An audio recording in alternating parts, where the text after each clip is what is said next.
Hi fantasy managers, welcome to FPL Team Talk. In this video I'm going to go through my wildcard side for game week 27. Since I released the first video on this at the beginning of the week, we've had some results, we've had some fixtures, European games, so I want to make some tweaks to it, looking at how we cover those doubles in 27 and 29 and also the blank in game week 28. So we'll go through those changes now. If you enjoy these sort of videos, give it a like, don't forget to subscribe, and in the meantime, let's take a look.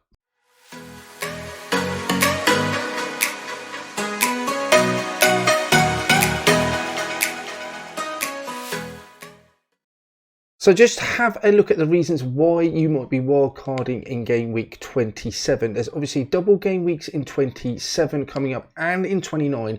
Either side of that, or in the middle of it rather, we have a blank game week 28.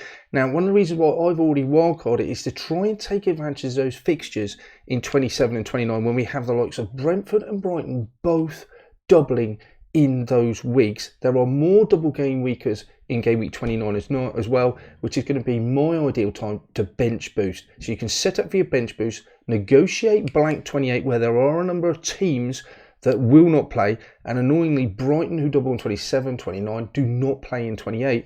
However, the good news is Brentford do, so we can carry those players through. Initially, my chip strategy was very much free hit 28, but having looked at it, I just don't think there's enough value free hitting in 28. The upside just doesn't feel good enough. I'm going to save it till much later on, and I'm just going to pick a side that sees me through 28, but can also maximise those doubles in 27 and 29. So this was my original side that I put together at the start of the week, and I think I'm going to make a couple of changes, though they come with some caveats, and I'm not 100% convinced about some of them either. The main side looks great. I've still got my 2 Brighton players in. I'd much rather have 3, but I can't do that and keep the likes of Rashford through 28 and get 11 players out and then get them all doubling in 29. So Odegaard to Saka, given what happened last weekend with Man United, do you want to go without Saka?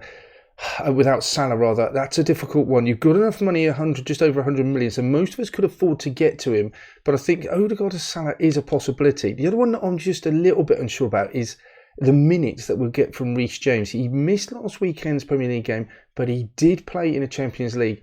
And with a double coming up in 29, I'm just not sure he's going to play both of those games.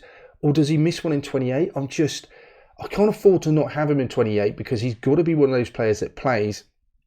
I'm just not sure about it. I'd much prefer, I think, to have the security of having Botman in.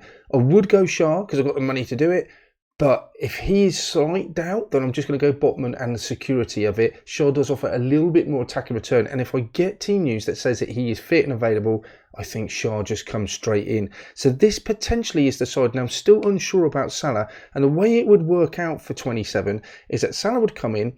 I've got a choice between Zinchenko and Botman.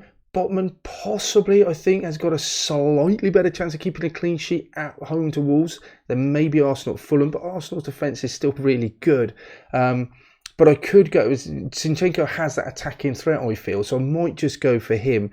Captaincy-wise, I'm just going on McAllister. If you want to check out all the reasons why I've chosen the players I have for the wildcard, you need to go back and go through the statistical analysis in the video I showed at the start of the week. And then I also did a watch list on which Brighton players to target. And for me, over the last 3 games, McAllister's blown Matoma out the water, as in fact as Marsh. I'm going to go for McAllister. He's nailed on pens, playing in that kind of number 10 role with Lallana not in the side. He's getting so many shots and create key passes in and around the box. It's massively higher than Matoma's at the moment.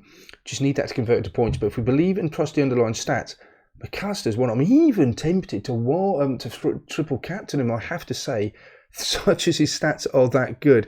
So this is a side that we would launch into on game week 27. I'm pretty happy with this side.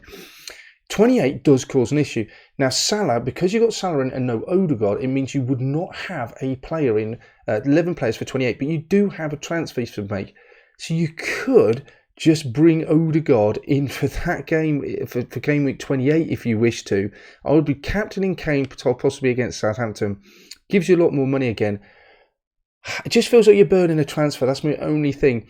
Odegaard's 27 game week fixtures against Fulham away. You've got Salah away at Bournemouth. Now, do you think it's worth burning a transfer and you think that Salah's going to outscore Odegaard by that many points that it's worth doing? Possibly. For me, I think I would be tempted to stick with Odegaard. Therefore, I'd keep another transfer available for game week 29. And I've got Odegaard in there. He would be benched anyway, potentially, but I could move him out and bring a double game week player in. If you want to go back to Sally, you could. He's got a double game week. That would be fine. And you could bench boost in 29. And again, captaincy, a lot could change in this. I think I'll go for McAllister again, but we'll have to wait and see. At home to Brentford, away at Bournemouth, looks like two cracking fixtures. I couldn't triple captain him this week because I intend to bench boost. But that is aside. And the main quandary, I think, is just that Odegaard Salah transfer. If you just want to save your transfers, leave yourself flexible, keep Odegaard in. If you feel hell bent that Salah's going to outscore Odegaard in game week 27, bring him in, but you might have to move him about and back again for game week 28 and 29. That's it for this one then, guys. Let me know what you're doing in your wild card for game week 27. Which players are you bringing in? Is there anyone I've completely overlooked? And if you're not using your wild card, when do you intend to use it? We'll come back at you with a free hit side for game week 28, watch list, team selection, all that good stuff. So make sure you hit that subscribe button and a notification to make sure you keep up with the latest updates. And in the meantime, good luck for game week 27, and I shall speak to you soon.